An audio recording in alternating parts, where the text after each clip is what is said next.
Қайырлы күн, сіздермен бірге ағылшын тілі грамматикасын талдайтын боламыз. Бірінші сұрақ. Төмендегі нұсқалардың қайсысы дұрыс емес дейді.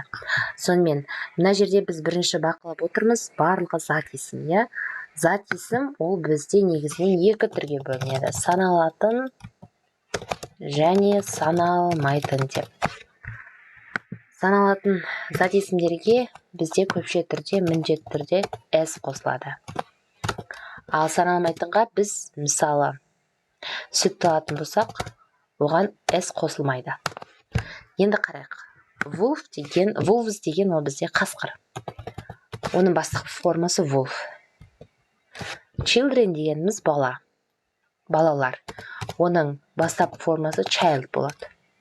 Cheese деген ол ірімшік. Саналмайтын зат, сондықтан s қосылмаған. Бұл нұсқа дұрыс. Glasses деген ол бізде стакан, а глаз ол стакан. Енді қарайық. Bread деген нан. Нанды біз санай аламыз ба? Санай алмаймыз. Сол себепті мына жерде s қосылмайды. Бұл үлкен қателік. Сонымен дұрыс жауап нұсқасы бізде и жауабы болады. Келесі сұраққа көшейік. Мына жерде тұрар a storybook every day дейді. Яғни қажетті етістікті қою қажет. Ең бірінші біз уақытқа қараймыз. Уақыт бізде every day деп тұр. Every day дегеніміз ол күнде деген сөз. Яғни адамның күнделікті істелетін іс-әрекеті ол бізде present simple болады. Present simple'дың формуласы өте оңай. Бастауышқа етістік қосылады, а егер ол көпше түрде болса, үшінші жақта болса, яғни he, she, it, онда етістікке біз міндетті түрде s қосамыз. Сонымен бірге талдайық. Reading ing бұл бізде present continuous. Мына нұсқа келуі мүмкін. Оны біз қазір қарайтын боламыз. Бұл нұсқа дұрыс емес. Мына нұсқада дұрыс емес. Is деп қойылмайды. Енді қарайық. Екі нұсқаның біреуі. Сонымен қайсысы болады деп ойлаймыз. Ол үшін бастауышқа қараймыз. Бастауыш тұрар дейді. Кім? Ол. He, яғни үшінші жақта тұр. Сол себепті біздегі дұрыс нұсқа D болады екен. Тұрар reads a storybook every day. Келесі сұрақ. Last night, for my English test, I didn't have time to play games. Сонымен уақытқа қараймыз. Last night, өткен түні. Бұл бізде past simple. Past simple'дың формуласы бойынша бастауыш қосылған етістік. Екінші кестеден қараймыз, немесе жоқ болса id қосамыз. Сонымен қарайық. Мына жерде біз кестеде ол жоқ. Study деген бастапқы формасы не тұр ол? Бастапқы формасы никак болмайды, оны алып тастаймыз. Мына жерде studies дейді, present simple алып тастаймыз. Studying, present continuous алып тастаймыз. Енді екі жауап қалып тұр. Қайсысы болуы мүмкін деп ойлаймыз. Сонымен қарайық. Жалпы кез келген сөзде, егер осы y әрпіне аяқталатын болса, ол көбіне бізде айға айналып кетеді. Мысалы, мына жерде дауыссыз.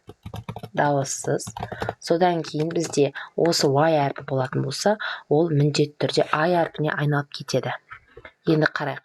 Study деген сөздің алдында бізде дауыссыз D әрпі тұрғандықтан, ол айналып studied болып дұрыс жауабы A нұсқасы болады екен.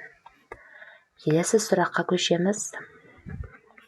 I come to swimming practice today. I'm sick дейді. Ал енді мына жерде бізде қандай шақ? Тағы да жыртайық.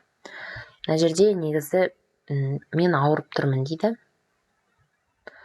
Сол себепті бүгін жүзуге жаттығу үшін келмеймін дейді. Келмеймін десек, ол бізде ағылшын тілінде not деген сөз. Notты қосу керек. Енді not ол ешқашан өз жалғыз жүрмейді. Оның алдында міндетті түрде көмекші етістік болу керек.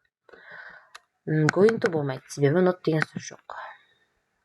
Am not болмайды, себебі бұл бізде осы шақ емес. Бұл бізде келер шақта айтып тұр, мен ауырып тұрмын, келмеймін деп айтып тұр. Will да болмайды, себебі not жоқ.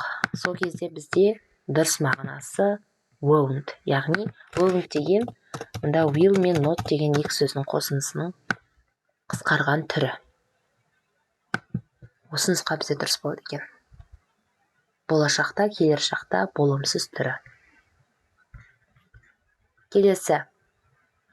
Water do you drink each day дейді. Мына жерде қайсы нұсқа дұрыс болатынын тануымыз керек. Сонымен қарайық. Water деген ол бізде су. Біз оны санаймыз ба? Біз оны санай алмаймыз. Бізде ағылшын тілінде осындай екі түрі бар, many және much.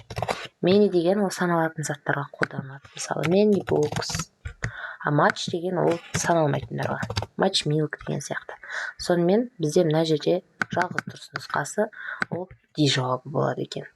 Логически do you да, how few да келмейді. Келесі сұрақ, соңғы сұрақ. Vegetables are hamburgers дейді. Көкөністер гамбургерге қарағанда пайдалырақ деп тұр. Яғни бұл бізде салыстырып тұр, көкөністі гамбургермен салыстырып тұр. Ереже бойынша бізде салыстырмалыда міндетті түрде осындай than болады, көмекшісі. Сонымен дұрыс емес жауаптарды біз бірден алып тастайық. Күшейтпелі ол бізде негізі сын есімге бізде осындай ER қосылады. Сонымен қарайық міне. Мынау автоматически болмайды, өйткені is тұр. Енді тағы да қарайық. Міне екі жауап тұр. Бағана мен айтқандай, егерде y әрпіне аяқталса, healthyдің бастапқы формасы ол осындай. Оның алдында дауыссыз тұрғандықтан бұл жерде біз оны айға ауыстырамыз да er қылдырамыз. Сонда бізде дұрыс жауабы C нұсқасы болады екен. Мына жауап дұрыс емес. Себебі y-ды жоғалтып тастады. Міне, мына жерде міндетті түрде i болу керек. Егерде келесі нұсқа талдау болған қаласаңыздар, комментарийға қосу белгісін тастап кетіңіздер. Сау болыңыздар.